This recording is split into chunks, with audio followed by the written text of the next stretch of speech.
Good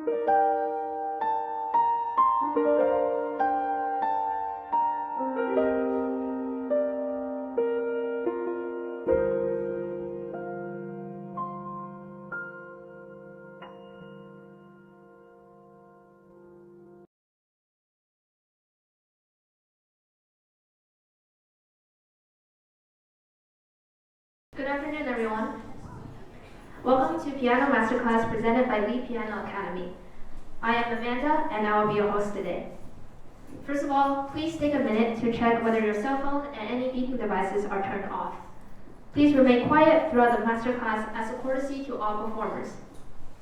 It is a pleasure to invite Professor James Anagnoson to teach masterclass to our students today. Professor James Anagnoson, Dean of the Royal Conservatory's Gould School, is one of Canada's best-known pianists and pedagogues. The Gould School is the Royal Conservatory of Music's internationally recognized center for professional training in music performance at the post-secondary and postgraduate levels. Professor James Anagnoson has been on the piano faculty of the GGS since its formation in 1987 and has also taught at the University of Toronto and the University of Western Ontario. Now, please put your hands together to welcome Professor James Anagnoson and the first performer, Gavin to stage. He'll be performing Solfeggio in C minor by C.P. Bach.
That's very good.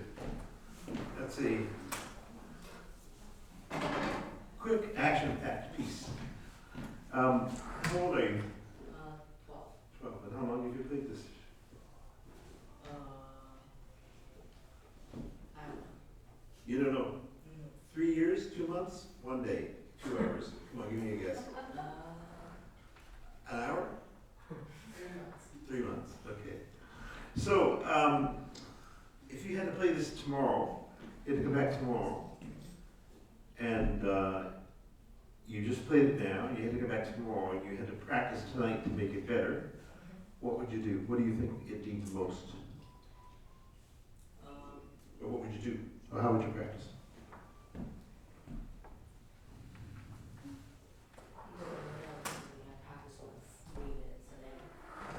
You'd practice, well, practicing 3 minutes today, you know, that's life.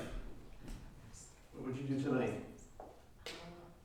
Well, practice a little more since I'm coming back tomorrow. Right, so my question really is, what would you practice? Like, I'm trying to find out, you're only 12, I'm trying to find out, I mean, you have a teacher, but really it comes down to you and the piece. So the students who identify, okay, this needs this, and this is how I need to practice it. That's how you would really progress. So I'm trying to figure out, it's a little unfair, you know, public masterclass, but I'm kind of curious, I want to know, is there something in your mind you would go home and say? For instance, let me give you an example. We have had the privilege of touring, so we play concerts night to night. So I can remember specific examples, one in particular, of playing in British Columbia, and there's a piece by Brahms that we play, and there's one variation that it was the first concert of the tour, and it was, for me, it was sloppy. Like I just did, I mean, in the whole concert, I hated that variation. So we drove to the next venue and set up the pianos, and I said to the crew, I need an hour on that piano on stage. So they gave me an hour, and I did 1 hour of slow, deliberate, slow practice and rhythms on 2 pages of music. And then that night, it went very well. And I mean, every time we play, we all have ideas of, I didn't like this, I didn't like that. So that's what I'm curious about. Do you have an idea of what you need to do in this most? I might slow down a little bit more. Why? I like your tempo. For me, I thought I did it too fast, where my right hand can keep up with my left hand. Interesting comment. You're right hand can keep with the left hand, because it's never really hands together to speak of. Okay, so look, sitting back, you look at this piece, it's straight 16 notes, correct? Like it's non-stop 16 notes. And anybody who's played it or taught it will tell you there's a lot of issues with evenness of articulation. Okay. So getting the piece really even and then melodic is really the most difficult thing in the piece. So you need to find ways to get your articulation even, and then we can talk about the harmonic and the melodic shape as well. So let's start with something really simple. Let's start with that tempo. Let's do 3 measures. You play. Very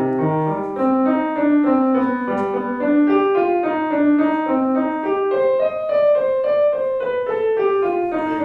So don't read, play it because you know by memory. Play it from memory. Very good.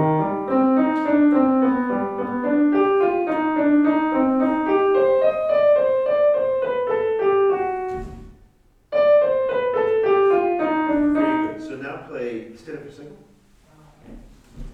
Just let me sit here for a second. So.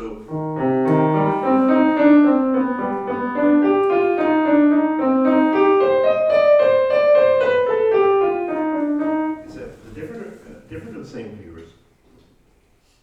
Is it different? Can you articulate verbally how it's different?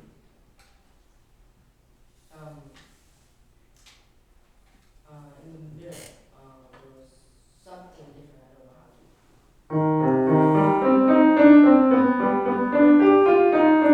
to. Just do that much. Let me hear you play it.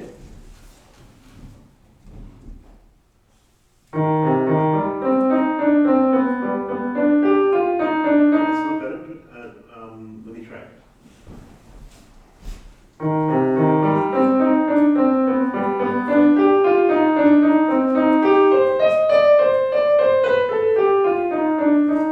You try.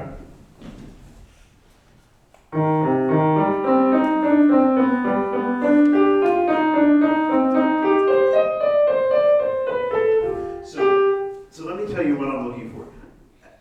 It's no matter what era you're playing from, whether it's classical, early classical, romantic, it needs music is lyrical.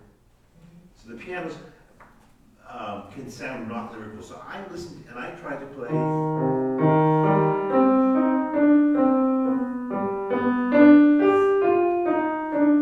Just listening for lyrical shape. So and there's another thing that happens in this piece. When you play a single note with one hand and you come in with the other hand, it's you have to cover the passing of notes hand to hand. Otherwise, we hear 2 hands. Needs to sound like a violin or a string. Needs to sound like that. Like that. So put your right hand up and do that. Yeah, you sound a little smoother, more melodic, smoother. Again, that's very good. Again. Good, now that was 2 hands get the same sound. Now,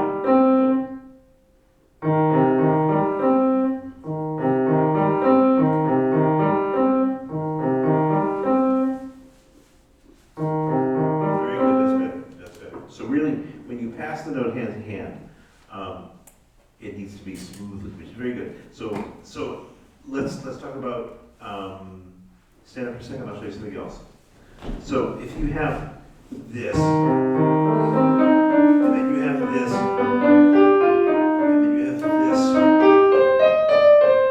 So I'm thinking to myself, okay, I have a pattern, and it happens in C minor. Now it happens up in G major, higher, second time, so it's more. And now it happens a third time, it's in C minor, and it's probably the most of all. And it doesn't do that. It does something different this time, which is it does a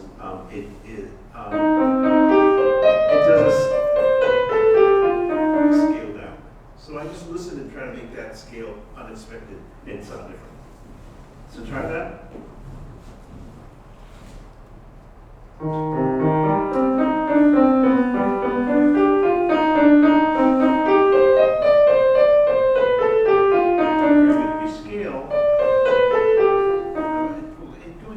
Melodically go into the middle of the scale and then a little bit less at the end.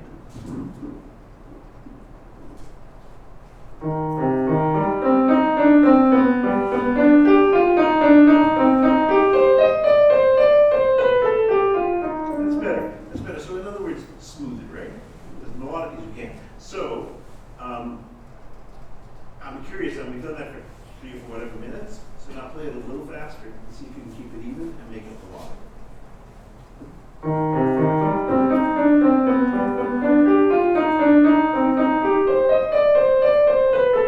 Very good, very good. Do it now faster.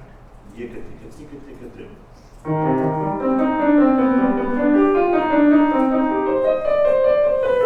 Very good. That's pretty good. Do you practice this at home like this? That's a good, honest answer. Because I'm struck with how much better you sound. And we've hardly done this at all. And so that makes me think, oh, you don't do this at home. And for me, if I'm playing any piece that's moving fast, this is how I practice. All of it. And I do a lot of it. I actually do it, sometimes I do it with a stopwatch because I time myself just to make sure I know it needs this much, so this is what I do. So just picks. I don't know. Let's play the tempo you play the tempo.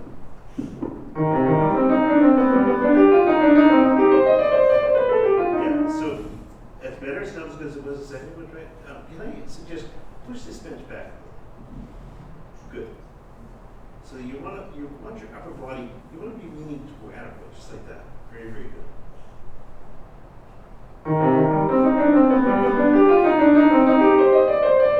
That's better. That's better. You got a little bit of a different sound when it changed the way you sound. You know that, right? You got more weight in your sound. I want to point out to you when you play this, when you get to this,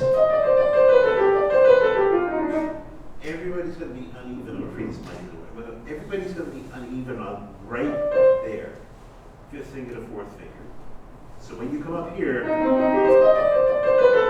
make sure you put weight into your fingers so they're really even. Okay? Try that.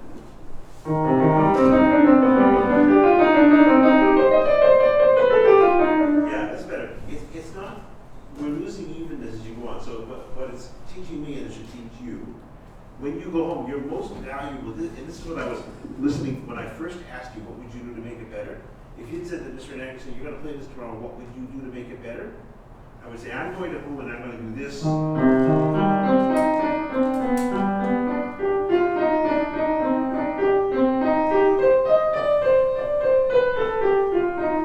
an hour and a half.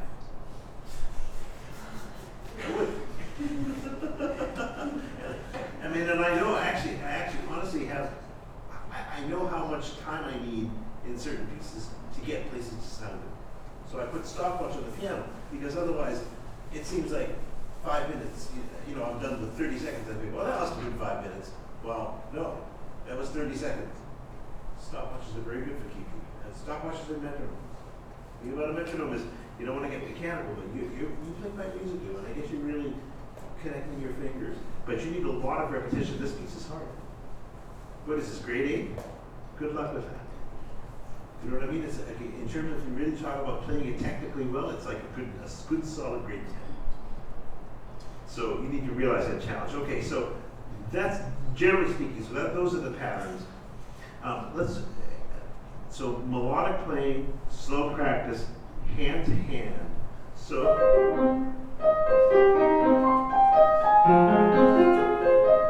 Can you do that section? Can you start right on that measure? Okay, yeah, nice to give you the music here. You play here.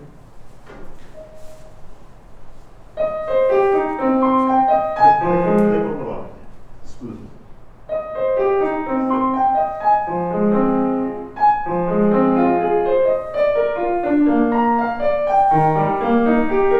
Stop a second. So I want you to hear in that section, what you're listening for is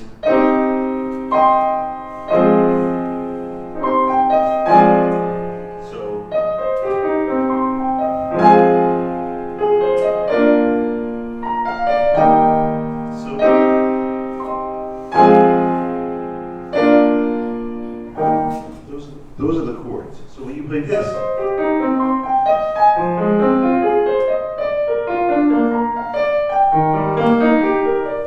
hear those chords, okay? If you know, I won't make you do this now, but ideally you should be able to do what I just did, which is block the chords.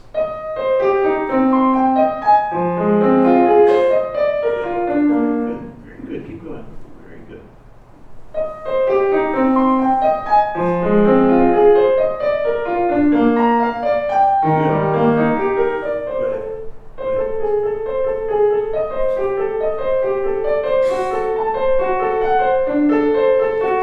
So you have an issue with that place. You're playing, I'm exaggerating, but that note comes in too soon. Try it really evenly, right on it. But there's no lot of beat.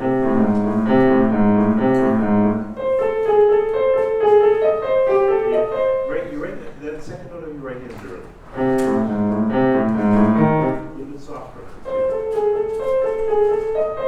Very good, Gavin. That's better. So you try to tell yourself in this place. Honestly, you should be. Let me just say this. Sorry. This place is alternating hands. So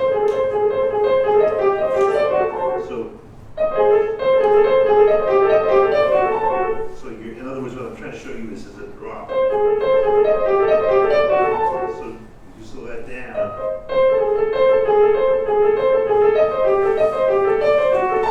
So the second note of each group, Gavin, is not as important. That's not. We're here. Every note's important. Here, it's not every. It's not every note is important. It's this. So.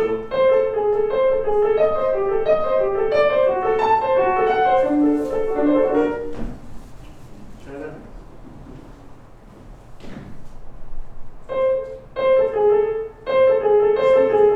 Keep it smooth. Good. I'm going to give you a little drop. I pushed your hand down on purpose. Good.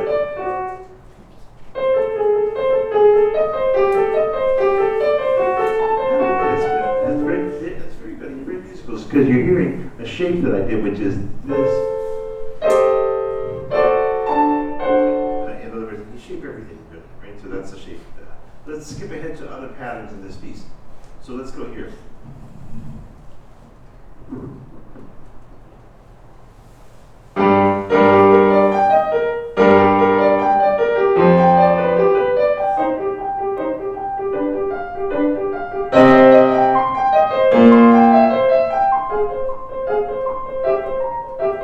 Stand up for a second.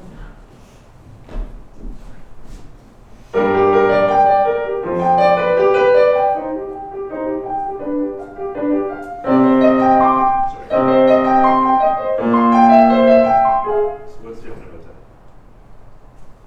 Does it sound the same as you or different? So what's different?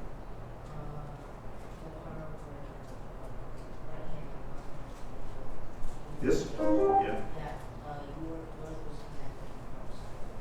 Oh, yes, good point. You played a little more staccato here than I did. Yeah, but that's okay. I don't mind that. Let me try again. You know, it just gets pretty subjective. This is dots there, theoretically. But that's not right. So I hope.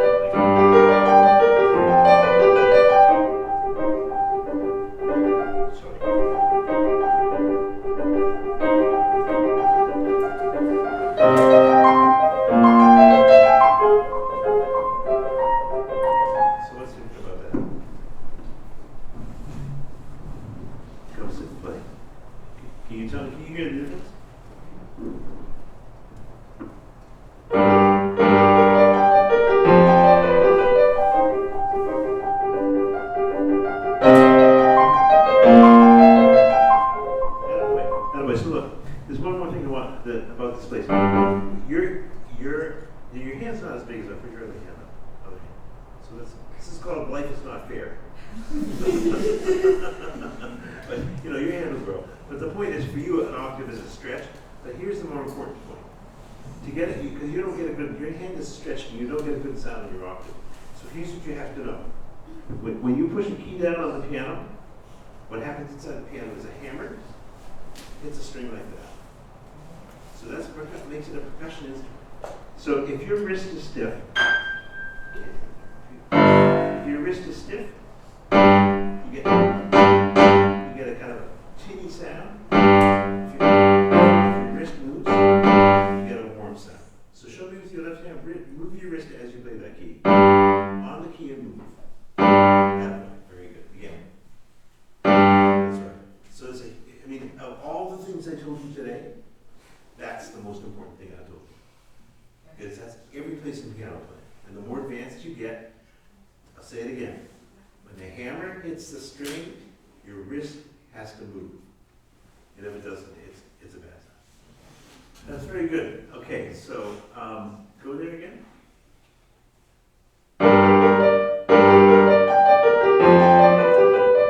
Play that nice and melodically.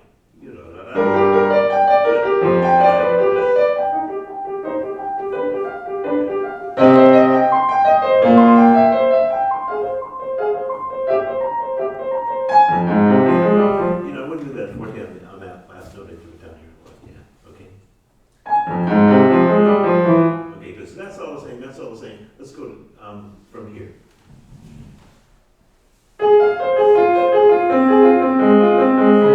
Yeah, stand up for a second. Stand up, please. So you get a place like this, and you're coming down F minor, right? You're coming down on. So we are expecting you to play. Or. That's what we're really expecting you to play. The last thing in the world we're expecting you to play is the D flat. So that's very shocking. So really, you have to do something to delay it a little bit, get a good sound, and make sure you think of it as, ooh, surprising note. Okay? Try it. Yeah, very good. Delay it just a touch.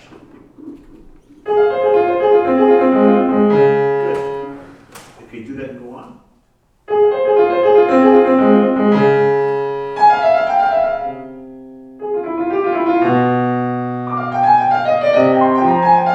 Yeah, so see if you can get this after your D flat, get that more melodic. Play that right hand by itself.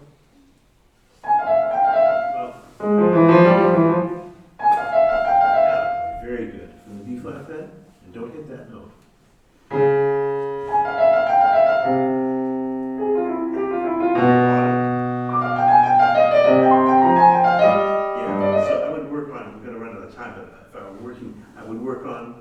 You have, so that's a lot of different directions. You go down, up and down, down. So to show me that right hand the way I'm just demonstrating it for you. Let's start from here. No, play melodically. Yeah, well, do you know? Okay, do it better than that. That's too notey. Not faster, smoother. Good. Yeah.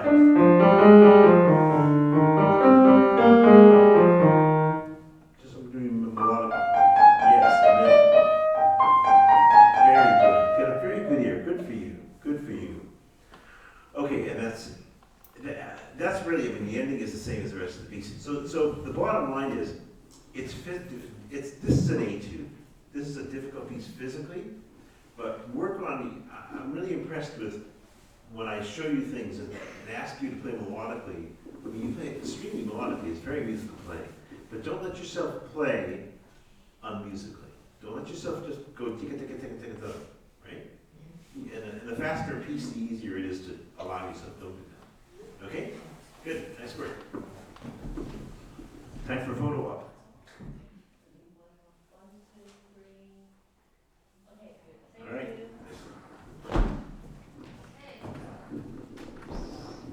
Okay. Thank you, Professor Anagnoson and Gavin. Now let's present the next performer. Please welcome Logan Lee. He'll be performing Rondo in D major, K485 by Mozart.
Logan. Very good.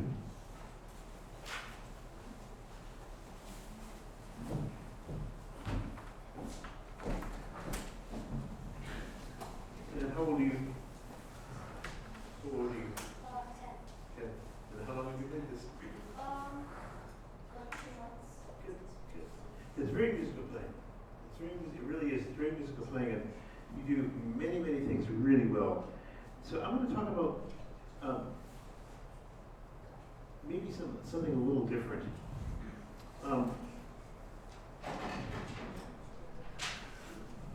So I'm going to talk about sonority, and I'm going to ask you. I just heard. It was a few days ago. I was in Germany, and I heard chamber orchestra play Mozart. And I've heard, I've played Mozart all my life. I've heard many chamber orchestras play Mozart. There's one particular 2-piano concerto by Mozart that we play with a particular size group. And I'm always struck with the sonority is very different in Mozart. It's especially different from Mozart. I mean, your 3 big classical composers, who are they, the big 3? So Mozart. Yeah. Haydn. Well, actually, Beethoven was the 3rd, right? But the sonority changes during Beethoven, and one of the reasons is that the instrument changed during Beethoven's lifetime. So it developed over Beethoven's lifetime. And actually, Mozart played on something he called a forte piano. Did you know this? Have you ever played one? Yeah. Do you know what it sounds like? Kind of like harpsichord. Well, a little bit like, so what's the difference between it and the harpsichord? Yeah, the color is different on the keyboard, but what's the difference in sound? Do you know? Good honest answer. I like these kids who are good and honest. Because the true answer is that what you would really say to me is, well, which forte piano are you talking about? Because there's a lot. So we played, there's a Stein forte piano that has quite a different sound from some of the ones later. But here's what I want to get at with you. Whether I hear Mozart on a forte piano, or on a chamber orchestra, or I hear an opera, there's a sonority which you need to aim for on today's piano, and it's difficult to get. So stand up for a second. One of the, and I'm going to talk about this with you. One of the things that you never hear in Mozart is that. And you actually don't hear that either. So the basses, they're simply, it's a thinner sound. It's not the forte piano, it's really more the style. So getting the sonority, I'm going to work on you with sonority a lot. Getting the right sonority is really important. So that's my little introduction. So let's do,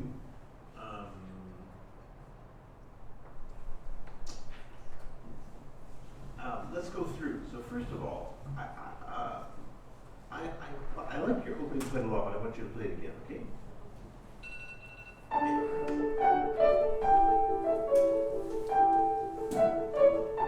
Okay, stop for a second. So here's something that you might want to think about in terms of, that's 4 measures, right? You always play musically, but more than playing musically, you have to kind of have an idea of why would you shape something in a particular way. So that's a 4-bar statement. It's a sequence, happens the same way, kind of question answer almost, right? How are you going to shape, this is such a loaded question because I haven't answered it yet. How would you shape it and why?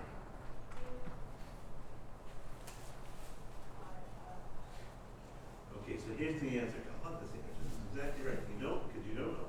The answer is simple. So this is in D major, right? That's a tension chord in D major. That's the same chord. And that's your resolution chord. So, to give a rounded phrase, think of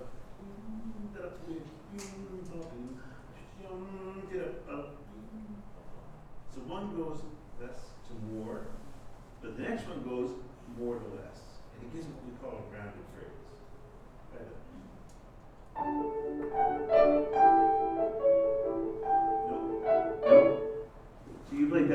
top, just like that. Don't.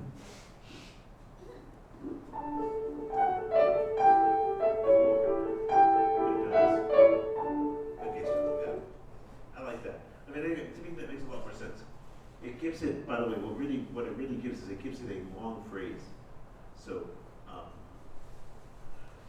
lose it my pencil. Anyway, it gives it that. Okay, so let's go on. So that's not clean. Right. So here's a question. So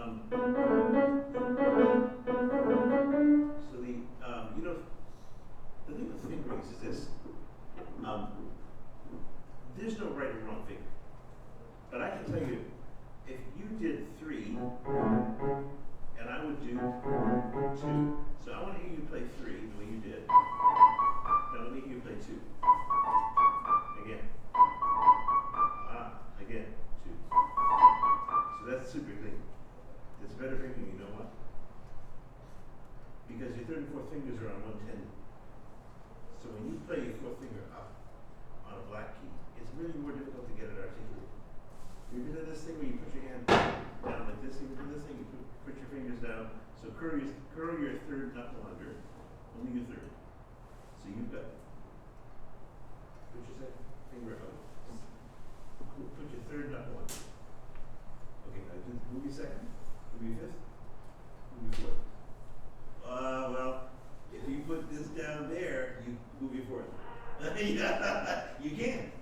And the reason you can't is your third and fourth fingers are on one tendon. So when you have a passage that has your third on a white and your fourth on a black, so you're always going to get a better articulation by using 2. So I would change that finger. Okay. Play from here. No, you. Go ahead.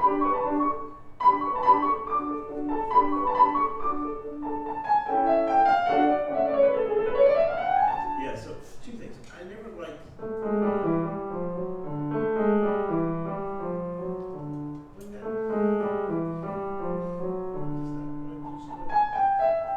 You sound da da da da da da da. Play musically.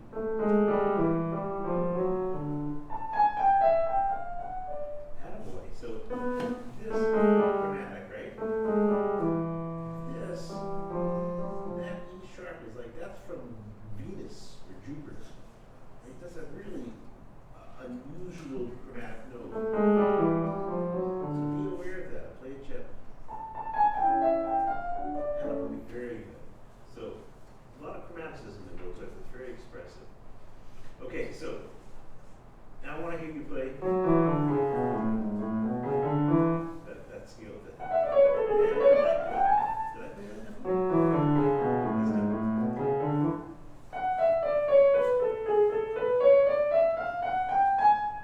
So how musically can you play that?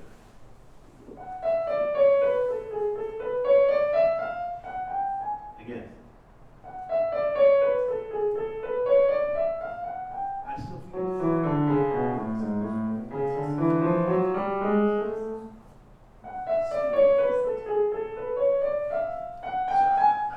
I'm not trying to mess you up. I'm trying to press your hand in the key so that you feel, so that you feel weight in your fingers. Okay, really super legato. Try it again. Good. Good. Good. There you go. Now play that fast, but just like that. Yeah, not good. Not as good.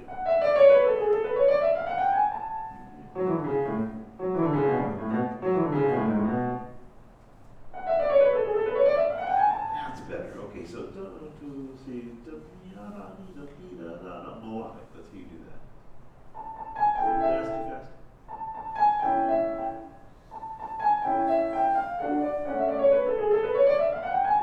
Not bad. So just play your natural tempo. What are you playing? Yeah, go faster than that. Okay, I feel like your tempo's just a smidge slower than that. Okay, no, a little faster. That's good. Do it again. Very nice. Let's go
that A, when I play, I hold it and I hear it as you play the G.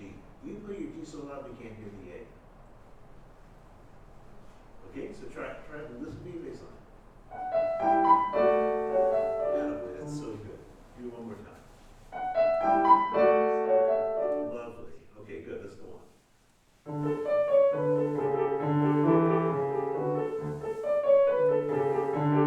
Yeah, it's just different. I think that's good. I just think it could be better.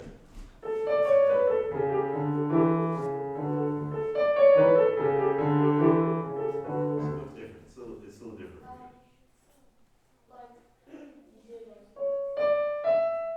your third note was Yeah, I shape my bass. I play like a cellist. Right? So, in this, really soft, right? Try. Nice. One.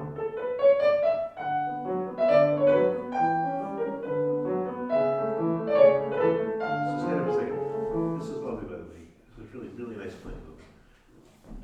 So now you come out of that, and you have this in a minor key. We just heard, it's a minor key now. Sorry. And then you have, it's really different, right? You play them just the same. So make them different. I mean, I don't want to tell you why, but you come out of this, you should hear, immediately you should know when you're playing that this, it's not this, right?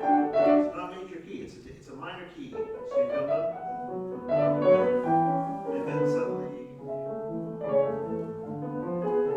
it's a little bit different information.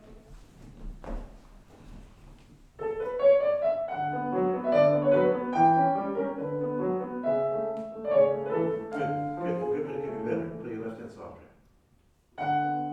Go, do the commitment. That's too pokey. You're poking your right hand. Bang, make it gentle.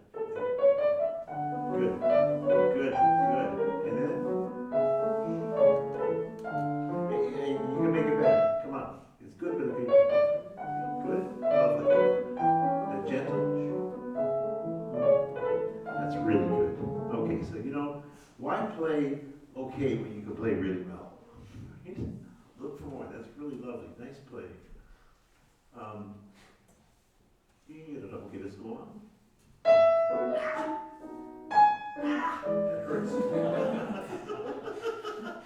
If you go, poke the thing, it's gonna hurt. Don't do that. So you weren't here earlier. I have a book called Piano Playing Made Easy by James Anagnoson. You know how long it is? 2 chapters. Chapter 1 is do this. Chapter 2 is don't do that. This was a don't do that. Don't poke those notes. Okay. Yeah. Please. You don't need to be that loud. Play less. Lovely. That's good. Soft left hand, soft left.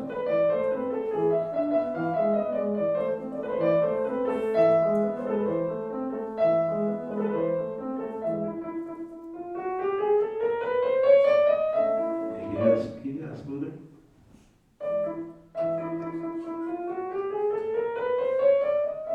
Very good.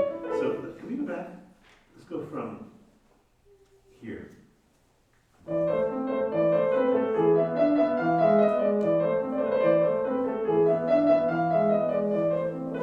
so again, you're playing a certain motif. You play it exactly the same 2 times in a row, right? Like so you're not. And I don't want to just do fake dynamics. It's really more if a composer writes.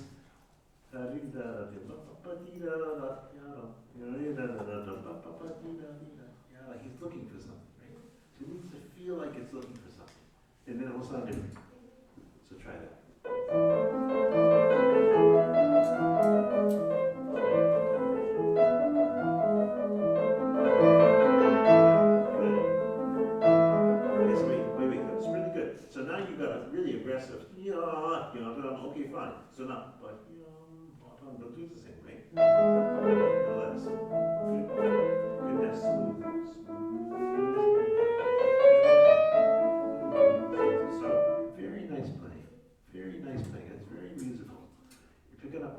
Okay, let's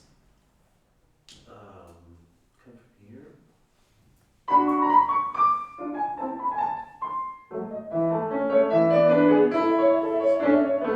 I should have made you go back. Well, then let's go from there again.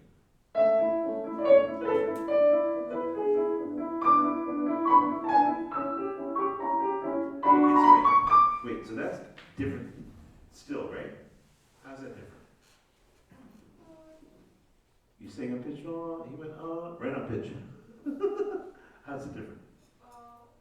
Like this part, it's like softer. Yeah, can you tell me specifically in a musical, stand up, I'll help you out. What I'm getting at is, here's that same old phrase again, right? Here's the tune. Okay, he goes up an octave. Oops. Right? So.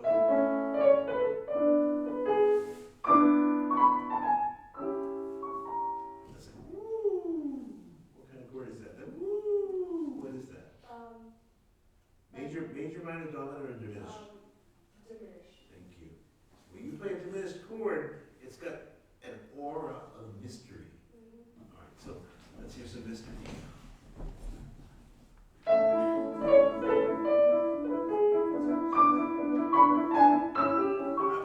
do it more. Do it less. Get mysterious less. Very good. Yeah, the only thing is that once you tell you diminished, even though I asked you to play it less, that's softer. Even though you have to play that softer than the diminished chord.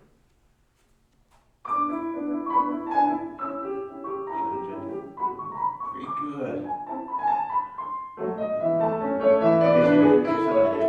Very, very nice. So the minor key. Don't forget that's minor. Don't just play it like it's the same. And then that sounds like an arrival. Okay, that should sound like it's really come someplace. So.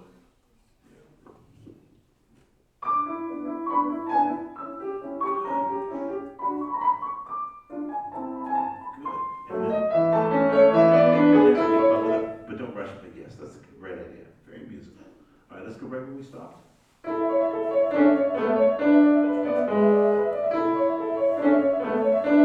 Yeah, so can you do a more shaped melody?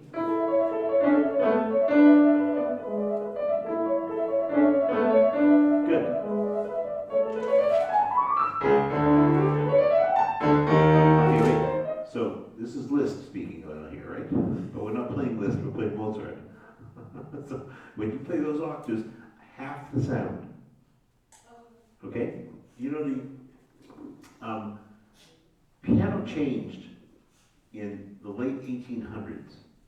It changed dramatically. Forget about forte pianos, which is 100 years earlier. The actual piano that we play today changed dramatically because of a steel frame. So you ever looked inside a grand piano? You see that? All that steel? So that steel allows the instrument to hold a lot of tension in the strings, right? So you can really get a ton of sound. And before that, they didn't. Mozart, he would have knocked over, dropped dead if they hit him with the sound. So, I'll tell you something honestly. There's a sonata for pianos that we have toured a lot with, and I always enjoy playing it more on 7-foot pianos than on 9. Because on 9-foot, you got this massive bass. The treble tends to be the same. The bass is like wickedly big, and you're always fighting it, trying to get it soft. So, come back. Let's do this lovely place again.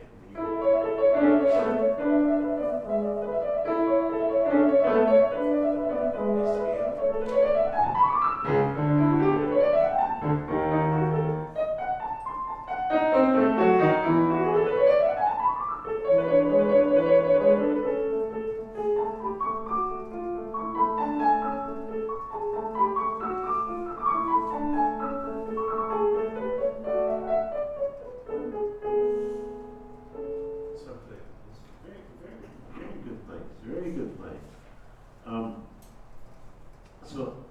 ask you to do it one more time.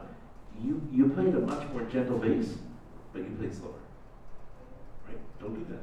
That's chapter 2. Chapter 2, don't do that. So in other words, I asked you to play the bass gentle. I didn't say slow down. Right? So keep your tempo, gentle bass, and then we're going to touch the trills good. So this ending, while we're stopped.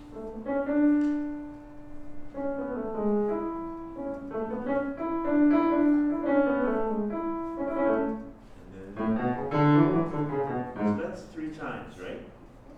So here's your first. Here's your second. So make sure you show that.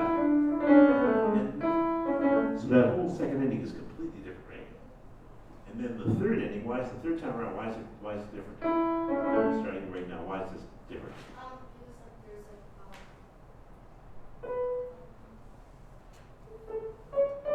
There's very fast notes. Yeah, this is all part of the second one. It ends on fast notes. There. Now here's the third one, which is the ending. It's staccato. It's also an octave down. Right?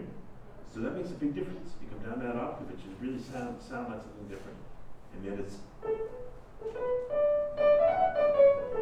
then make sure in a place like this, make sure get enough on that you can play softer on that. Right? Okay, well, one last time, let's go from like this.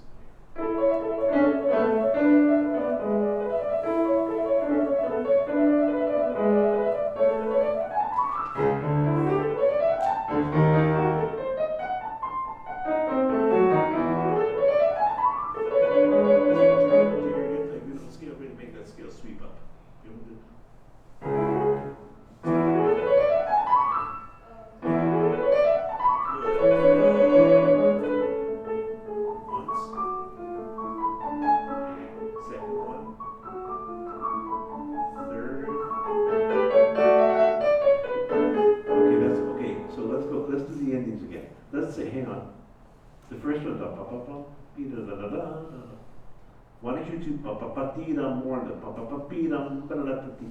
more on the second one, and now play softly on the third. Good. Now more. Good. Now less. Yeah, except don't do what you just did. That was excellent. But when you get here, yes, a little more to that, right? So that you get enough of the G sharp.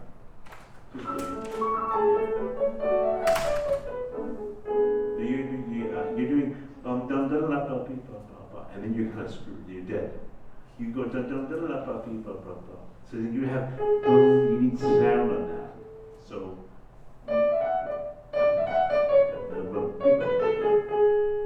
Yeah.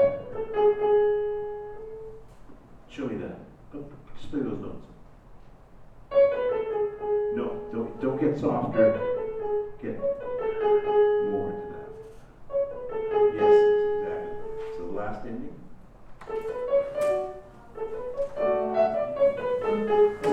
Okay, let's do it really. Don't take time. Do it in time.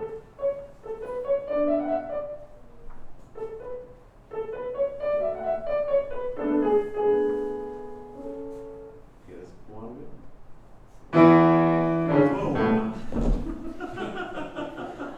What is this? Rock on around? Trying to get same enthusiasm. Good. Yeah, you do that, but you don't convince me. So you do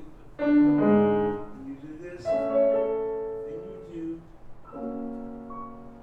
So that's like whoa. Right? That's a oh, it's a real question mark. So make it a question mark. Come here. Don't kill that bass. Good. Good.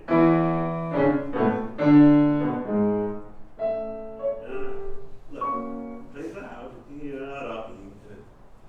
Soprano.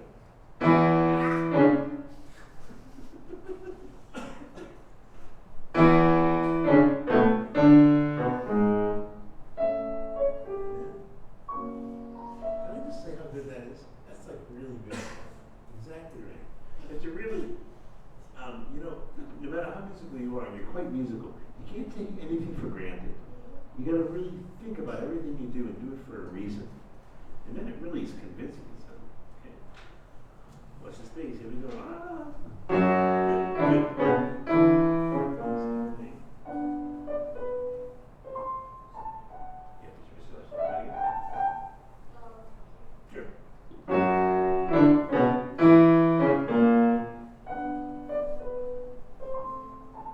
Okay, let me tell you one other idea to help you. It's good. Listen for during the rest. You're improvising. So, listen for that little silence. I give you permission to be late. I give you permission to be late after the rest. Try.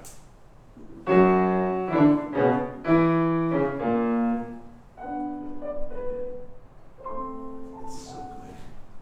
That is so good.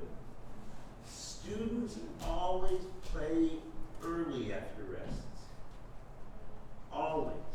You can count on it. Professionals never play early. Never. The greatest artists play just like what you just did. Kind of as late as you can without really being late. Late as you, and all you have to do is listen to the rest. You'll come in at the right place. Nice. Okay, we're gonna count down over there. 5 minutes sign. Nobody's showing you the 5 minutes sign. It's 6:15 we're supposed to. Okay, so we're gonna have to finish. Let me just. Why did I circle that? I circled that to get more melodic. Let's just skip it. There's a lot of music here.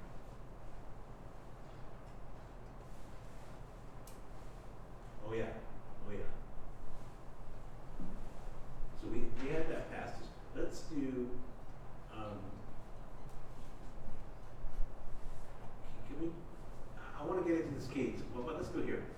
Nice.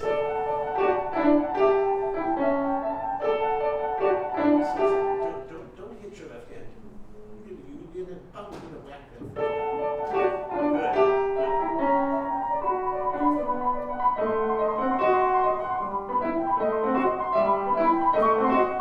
Fix that. That's sloppy.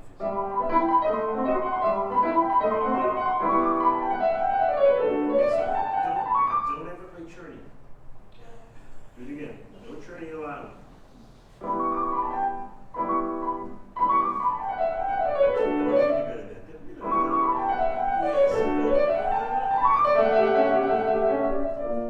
Yeah, but you looked at me and you said, yes, really show that to separate cases. Do better.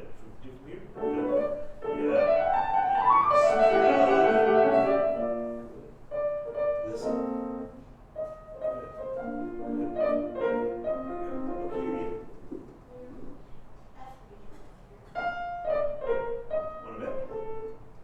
Want to bet? No.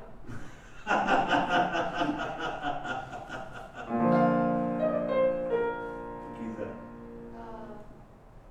That's right. It's B flat major. What key's a piece in? Yeah. So what do we do in the B flat major? Something different. You just need an awareness. You shouldn't be in B flat major, D major, or Rondo. It's just unexpected. That's all. Okay, that was a nice key. Let's do the ending. Good. Play your left hand softer. Do it again. Play your left hand softer. Good. Use piano. Good. Getting softer.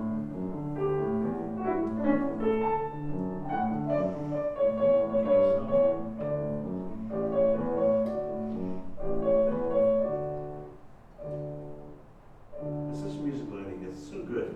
And the other thing I would add to you is when you see pianismo like that, why don't you go left? Oh. Okay? Try it once. Do that. Just only.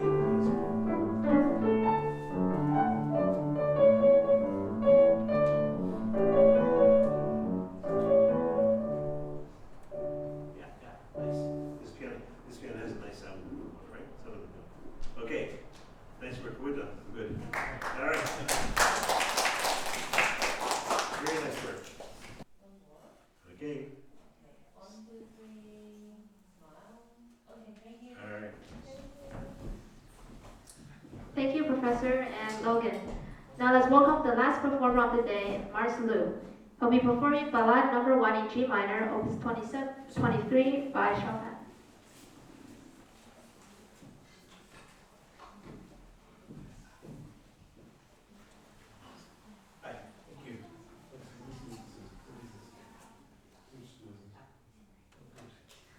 I went to a school that had exactly the same crash in Boston, but he didn't say how to.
And how much Chopin have you played?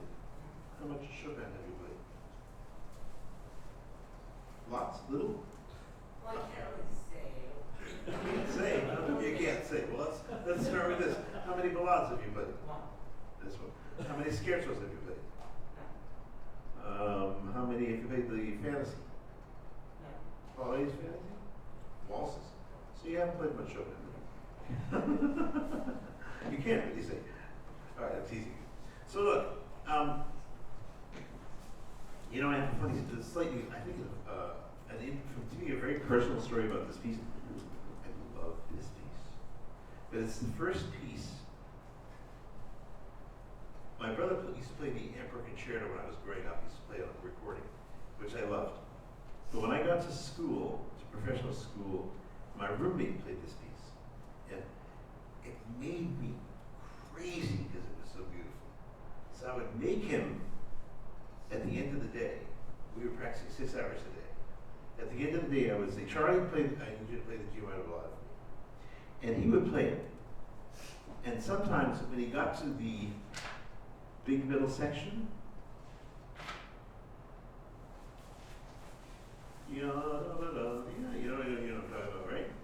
After this, when he got to this, it was so beautiful. It made me so crazy that I sometimes had to leave the room.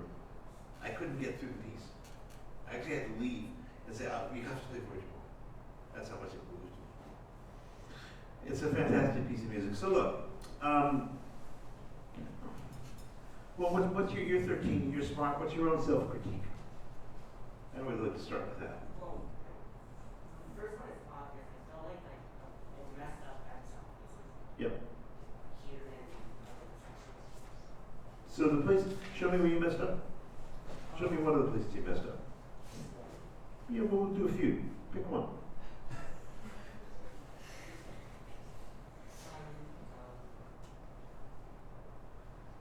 Because, I mean, it's important to know, well, let's talk about this. You messed this up, right? Did you know that? Yes. So, why did you mess it up? Because I messed up the section earlier. Because you messed up the octaves before that?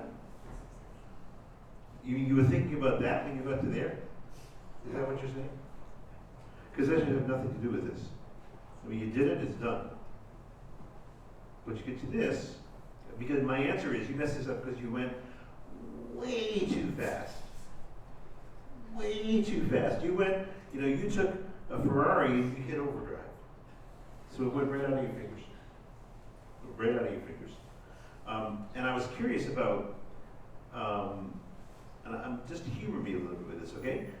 I mean, they do this with everybody because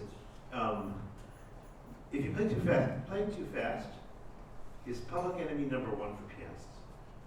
It is the worst thing we do. Rushing. We all do it. You're not alone. And we work years not to train ourselves not to. But it's the worst thing we do. But I'm always curious about, you get around the piano very well, but I'm curious, like, how much in your fingers is this place? So I want to ask you to play from here. Yum, chica, chica, chaka, chica, chica, chica, chica, chica, chica, chica, chica, chica, that tempo. Okay, let's try it right there.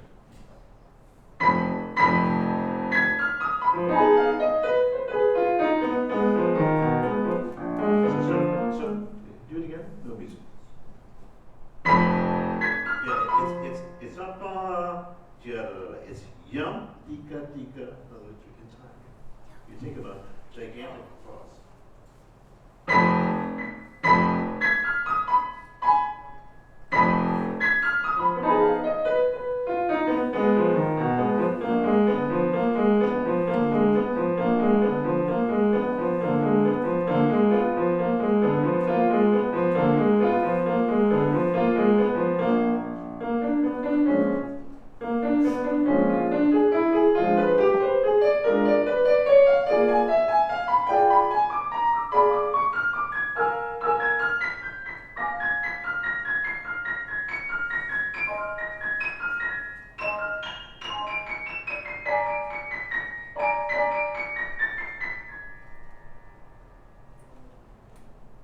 So, what does that prove? You didn't practice like that, right? So, slow practice is number one. For fast places, it's number one, right? So, and I know you play too fast, but I don't know how to say this. I don't mean this arrogantly, but I can hear anybody play, and I can usually tell when somebody messes up, because we all mess up. I can tell whether you messed up because you knew the place and you just miscalculated and went too fast, or you went too fast but you actually didn't have it in your fingers. In other words, I can really tell from the way you play, even if you don't mess up, I can usually tell if you've practiced that in a way that it's really in your fingers. So I would have bet my card that place was done in your fingers. Right? I just knew it wasn't. I could tell from the way, and this proves it. So, you know, I'll tease you a little bit, the 13-year-old, but I'll say to you, if I were playing this piece in public, and I practiced it, if I had practiced this place the way you have not, I wouldn't sleep at night. I would be so worried. I mean, I tell you that as a performer. I have places where I know I have to do a certain kind of practice, or I'm so nervous because I know I'm not ready to play it. So even if I can get away with it, I won't. Too much stress in my life. I can't stand stress. So if it's only your amount of ability physically, you have a lot of ability. So don't do that to yourself, right? Don't get a piece in front of people unless you've really done putting your time in the proper way, right? Slowly, slow stuff, right?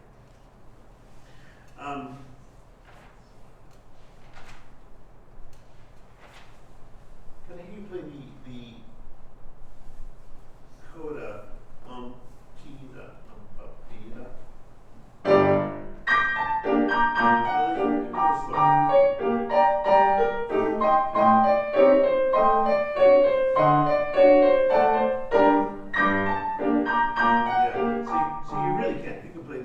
I think you play it too fast, but you can play it.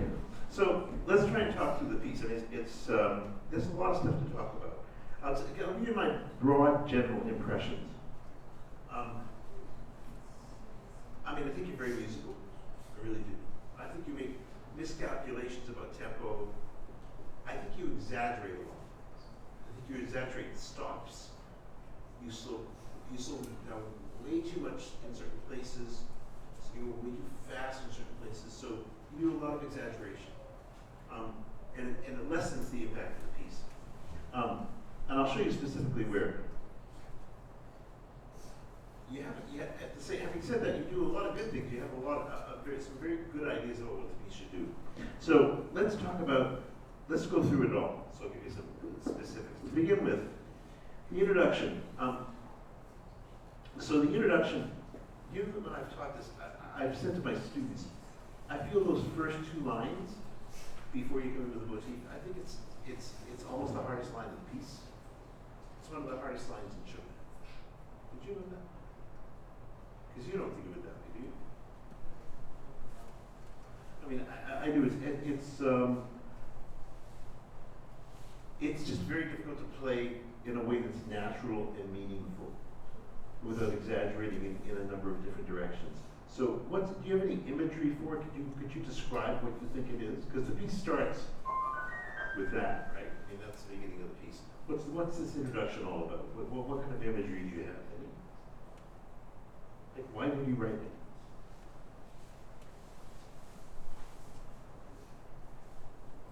Well, that's a good, honest answer. I mean, I think you have to ask yourself that question. Because I always, you look at pieces and you say, why did he write? Always ask yourself, why did he write what he wrote? I mean, you can go to, I'll give you something simple. I mean, here's,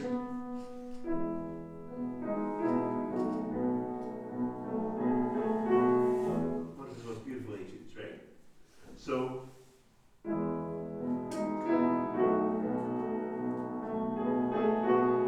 could have done that, but he chose to do, and it's just so much better. There's a piece by Schubert that we play a lot at Minor Fantasy, and it's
emphasizes the reaching up of that great melody. And once I think of it that way, then it helps me understand why it's there. So that, I mean, in terms of this introduction, I only taught it to a 13-year-old, this teacher, a 13-year-old once. She's a pianist and a harpist, and she's equally good on harp and piano, and she actually is now the associate principal harp at the Met. She started playing piano when she was 16. But as she played this when she was 13, I said directly, you know, Mariko, there's an old man sitting up on a mountain. He's a very wise old man. So everybody comes to this wise old man and says, Master, tell us the meaning of life. And the master sits there and says, well, life. Also, and he's thinking, he's looking at them and saying, when he gets to this, oh. And then there's the other problem that's going to enter your life. When you're 40, you're going to hit this kind of problem and then when you're 50, it's going to get even worse because you're going to think, oh, I thought it had it solved. And the truth is, you're going to find out you knew nothing. And then he says, so now we'll go back to the meeting. It's sort of like some kind of imagery of something very serious. So, I want to point something out to you, and I'll ask you to play it again. So it rises up. If I play this for you. I'll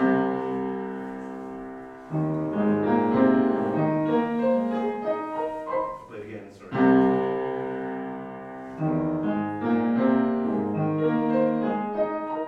What key am I in? Yeah, it kind of sounds E-flat major, right? Now what key am I in?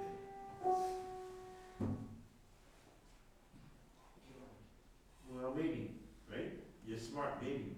So what I want to point out to you is the A-flat major, by the way, doesn't start on a nice solid A-flat. It starts on the first inversion, so it feels A-flat, but it's kind of an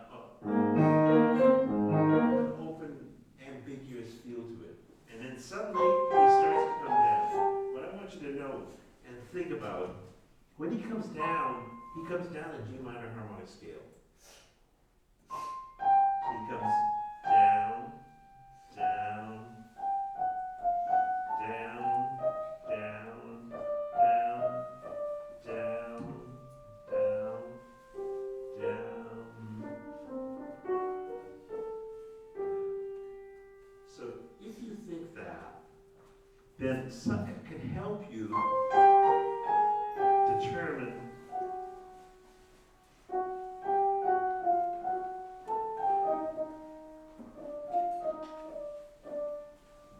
how you wave and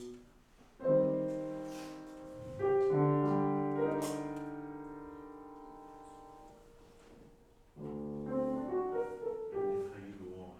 So even now, sitting cross-legged after playing tennis and golf, that still hung together as a line. And it's only because I thought of it as one line. You got to hear. You too long away here. That's like wait, and so this didn't connect. But especially you got to hear, and I could have gone to the car and got my coffee. And so suddenly you came in with, well, that's like a different piece. Not a different piece. It's a different chord, but it's all part of the old man on the mountain. Okay? So it has to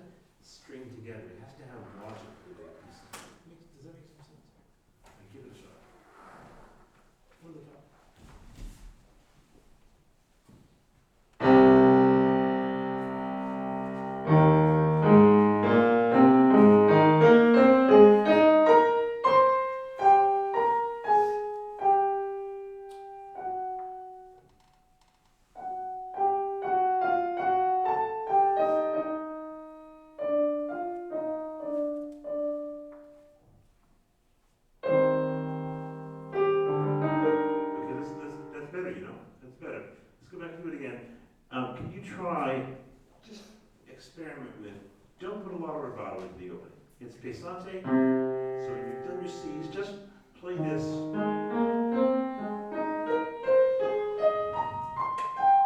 Diminuendo. Be sure this is piano. Right, it's been forte Pesante before this. This is piano. Same tempo. Still piano. 4, 1, 2, 3, 4. So keep track of the time. Okay? Try.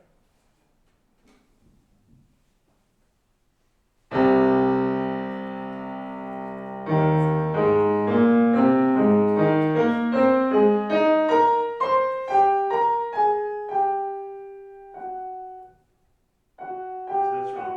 It's 3, 4, 1, 2. Got it? Got it right?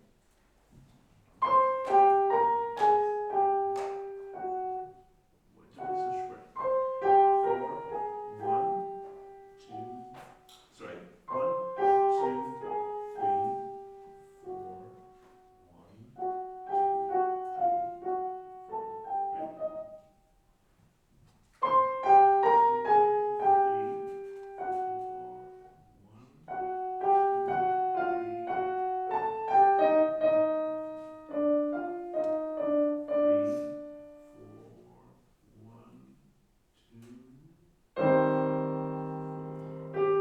Right? So, if I were to go and spend more and more time with you, I want to go through the piece, so I don't want to, but you're so used to this,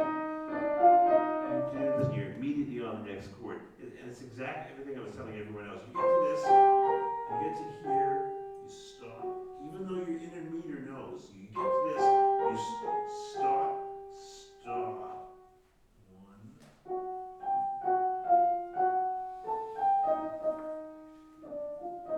Stay there. 4, 1, 2. Then you move. Okay. And one last thing, which is the if I have to give you characters, what kind of characters coming up with that Pesante? Give me some words. Majestic. Yeah, maybe. I mean, in my mind, it's maybe deliberate. I'm not sure how majestic it is. It's definitely, it's assertive. It's strong-willed. And it changes. The minute you do that, it's like, oh, it changes his mind. And now suddenly, this is espressivo. This is very much, I'm not sure what's happening. I'm not sure, it's a question mark. And this is tremendously sad resignation. And then it's not over yet. And this is like, you have a reason to be sad. You have a right to be sad. And then, well, we'll forgive you in the little while. Alright, try. On the top. Should I play it like naturally, or should I just go according to the tempo? I'm not sure how to answer that. Can I play naturally or pretty No, clever? I'm talking like, should I play it like the way I played it originally, or should I play it like the way Renzo plays it? I don't want you to know about it. I want you to use less. I want you to play it more simply. But I want you to play it with real musical communication, but a little more simply, and yet dramatically keep track of it, but keep that meter going in your head even though you're not moving your hands on it.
Okay, let's go from,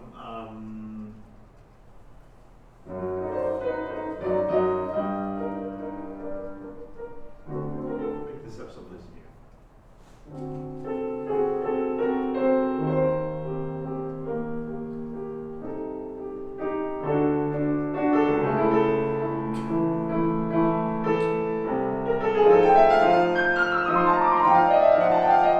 Okay, so it's just, it sounds like a fast training scale. It really does. Don't play it so quickly. Play it, you know, the 16th going into faster notes. Play it more melodically, more like a fountain something, but not so fast. Just hear it.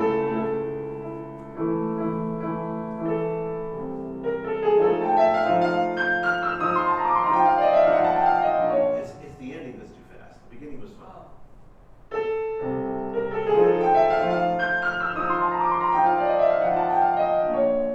It's better. So it naturally fits into the line that you've been playing better, right? The otherwise sounds like this. It's like inserted in something, which you don't want. Okay? Let's go on. Right where you were.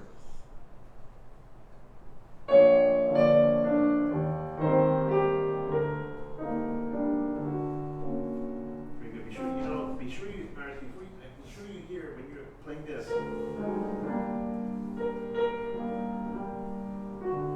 Make sure you hear that. Right?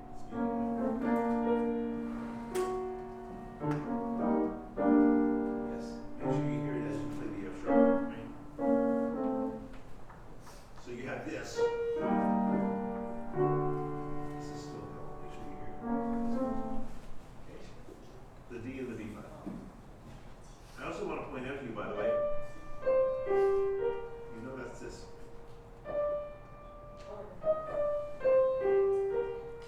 Same motif. Your ear should harken back to this. Go from there.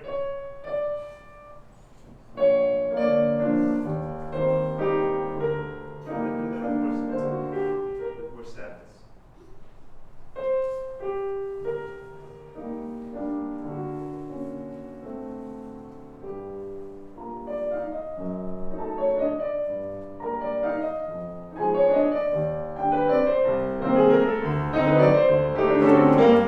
So he has piano.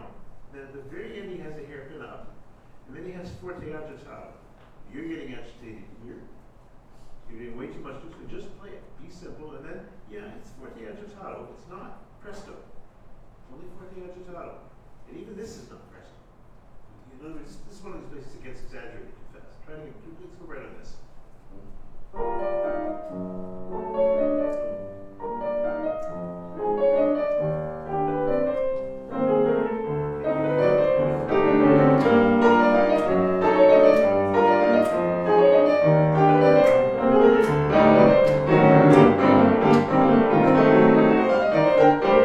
I can't hear that at all. If I can't hear those notes, you're not hearing those notes. I gotta hear that. You're playing so fast. You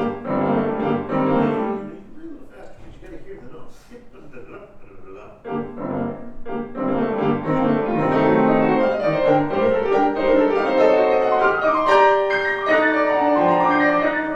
That's good.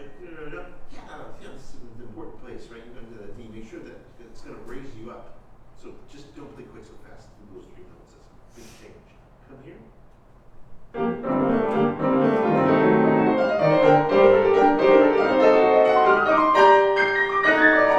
Very, very good. You just need to make sure that rises. So that what you did there is exactly right. Make sure that kind of rises to it. Okay? Once more.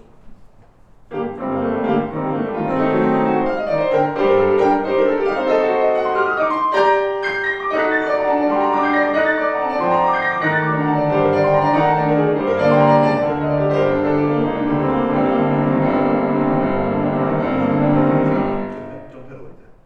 You pedal the G's. Don't pedal one long pedal. Go here.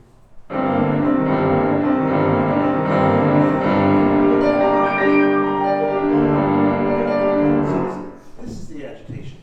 This is the part that's been all over the place. You're kind of settling into something here. This is straight G minor. You're playing it like it's actually exciting. It's just a straight G minor. Just take your time and introduce the motif. Come from just go this good.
you don't count.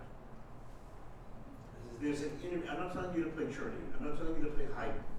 I'm telling you there's an inner meter, there's a rule of music that we should always sort of be able to conduct what you're playing. That's what I'm doing. I'm just going to 1, 2, and I'm keeping track of those 2 beats because you don't. And when you don't, you ended up playing way too slowly before that beat. Okay?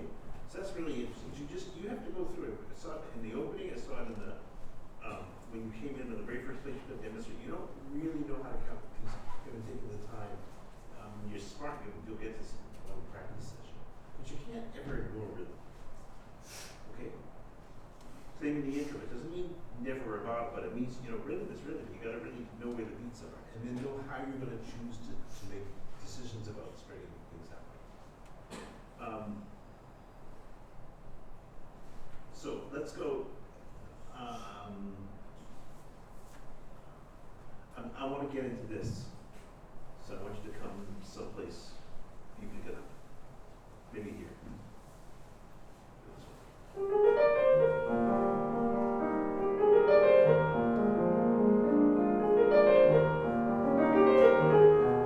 good. What's the dynamic in this place? So that's your pianist. Too loud. You're too loud. Beautiful, beautiful.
Whenever I feel the need to count, it's because my student isn't.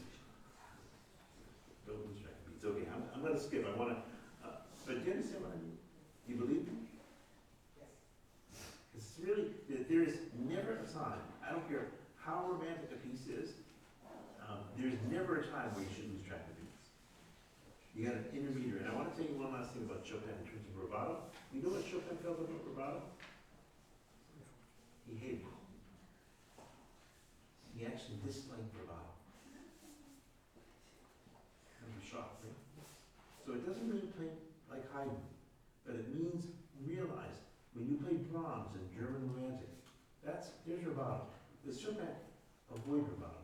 The great Chopin players like Rubinstein, Zimmerman, they play with tremendous character and freedom, but they don't actually do this goopy kind of rubato. So it's instructive. I used to do all kinds of rubato. And I had someone tell me that Chopin disliked it. I said, what do you mean Chopin disliked it? You can't be serious. Think about it, okay? Can I ask you, we're gonna run out of time. I want to hear the middle section. I want you to think of da-dee-dum, da-dee-dum, da-dee-dum, da-dee-dum, da-yum, yum, da-da-yum, don't rush, da-yum, da-yum, da-da-da-da-da-da-da-da.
your imagination involved a little bit more character-wise.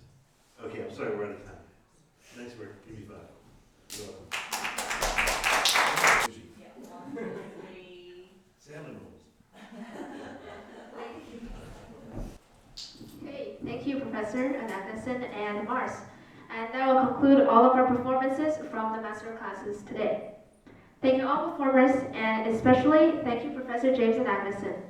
We would like to express our heartfelt thanks for your exceptional level of professionalism in teaching today's performers. I'm sure all the performers and all of us have benefited a lot and learned a lot from you. And also, thank you all for coming. Hope you enjoyed today's master classes and see you again in the near future. Thank you.